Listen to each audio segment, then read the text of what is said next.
Vous êtes secrétaire général du syndicat solidaire Finances publiques. Vous êtes content de savoir que vous aurez plus de moyens pour traquer les fraudeurs? Il va y avoir des recrutements, 1500 personnes. Alors, recrutement de 1500 personnes pour... Présenté comme ça, on peut dire oui, ouais. On a besoin de monde. Il faut savoir aussi que le contexte de la Direction générale des finances publiques a subi depuis des années des coupes en emploi assez conséquentes, et notamment dans la sphère du contrôle fiscal. On est à moins 3000 agents de supprimés. Donc pour l'instant, on n'est pas sur un solde positif, on va dire ça, de création. Après, on verra, puisqu'on a pour l'instant que des annonces. Quelles sont les modalités pratiques, en fait? Parce que nous, on est sur le terrain, donc on aimerait bien comprendre comment ça va fonctionner. Quand on dit, par exemple, on va contrôler 25% de plus les plus gros patrimoines, on va augmenter les contrôles fiscaux, parce que qui on soupçonne, en fait, précisément, de ne pas payer ses impôts? Tout dépend de... la fiscalité du patrimoine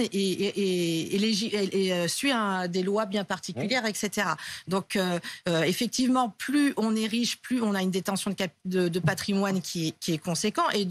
Et plus les moyens, parce qu'on parle d'optimisation fiscale, plus l'optimisation fiscale qui est considérée comme légale, parce qu'elle fait partie de dispositifs législatifs, mais quelquefois des schémas de fraude, parce que ça existe dans notre pays, les schémas de fraude amènent à ce que l'optimisation fiscale, qu'on va considérer, nous on l'appelle dite agressive, devienne en fait de la fraude, et on la qualifie comme fraude. Donc tout ça, ça doit être aujourd'hui combattu. Et ces gens-là ne sont pas déjà contrôlés, ça je ne comprends pas. Non, parce qu'il y a un manque de moyens. Alors, de plusieurs niveaux, des moyens humains, des moyens techniques, des moyens juridiques. On a eu un premier plan antifraude avec Gérard Darmanin en 2018, qui a amené un certain nombre de dispositifs, notamment la grande réflexion, c'était la fin du verrou de Bercy, qui devait amener un certain nombre de dossiers au niveau pénal. Sauf qu'on s'aperçoit que quand on amène... Alors effectivement, on en emmène plus. Sauf que côté justice, ils ont aussi un manque de moyens, et du coup, on va dire que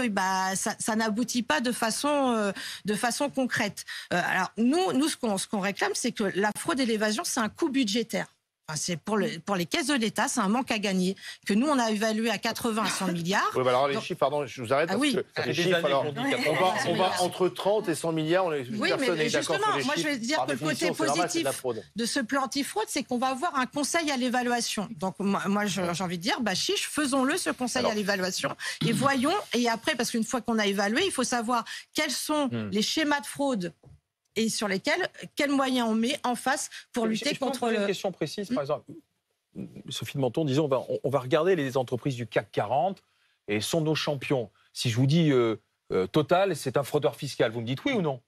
Oui, il y a des schémas de fraude, mais si. Pourquoi voilà. Mais vous expliquez-nous pourquoi. Vous le savez, mais finalement, parce qu'il y a des dispositifs, notamment il y a des paradis fiscaux qui existent et qui permettent aux qui permettent aux plus grandes entreprises, notamment les multinationales, à pouvoir monter des schémas de fraude pour éviter de payer l'impôt là où l'activité. LVMH est aussi un fraudeur fiscal. À partir du moment, on n'a pas la démonstration, mais. Oui, mais Total, vous avez la démonstration. Je ne comprends pas. Si on est capable de dire que Total est un fraudeur, il n'y a pas besoin de faire un nouveau plan. On peut condamner de l'argent il y a 2 ans. Total fluctue. En France, perdait de l'argent. Total fait de l'argent, gagne de l'argent dans tous les autres pays. Les filiales sont celles qui enrichissent généralement les entreprises françaises. Et donc, on peut pas quand même les accuser de fraude. C'est pas bien. Aujourd'hui, je pense que les multinationales, on est désolé. C'est une accusation quand même. Les multinationales utilisent un certain nombre de dispositifs à la fois légaux et s'installent via des filiales.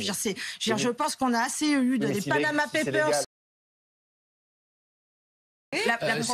La problématique, effectivement, c'est la question de la concurrence fiscale entre les États. Absolument. Et travailler sur une harmonisation fiscale déjà au niveau européen. Mais personne ne veut se mettre à la hauteur de la France, vous savez. Mais après, mais d'ailleurs, on a essayé de se mettre à la hauteur des autres, d'ailleurs. Le coût, il est pour tous les États. Le coût de la fraude et de l'évasion fiscale, il est pour tous les États. Globalement, au niveau européen, c'est 1000 milliards. Tout le monde ne dépense pas autant d'argent aussi. C'est le public, c'est pour ça. Alors après, effectivement, comparaison n'est pas toujours raison. Quand on compare, il faut savoir que il y a une consultation des contribuables qui est en train de s'opérer aujourd'hui pour savoir quel impôt ils veulent et pour quel service public, parce que c'est la contrepartie aujourd'hui. Et la question aujourd'hui, on parlait du consentement à l'impôt, la question du montant de la fraude et de l'évasion fiscale, aujourd'hui heurte, parce qu'on a eu des tas d'affaires médiatiques faits par des journalistes d'investigation qui ont mis en avant des schémas scandaleux pour lesquels les plus riches, que ce soit les plus riches des entreprises et les plus riches des contribuables, ont pu bénéficier. À un moment donné, moi, je comprends, nous on comprend qu'aujourd'hui ça heurte. Mais la première fraude en France, c'est la fraude à la TVA, et c'est pas les très grands, c'est pas les plus riches qui fraudent la TVA. Non, c'est les entreprises. C'est les entreprises qui fraudent la TVA, sauf que c'est les artisans. Mais c'est pas que les artisans. Le principe que monsieur donnait, c'est-à-dire le carrousel TVA, c'est pas que des artisans.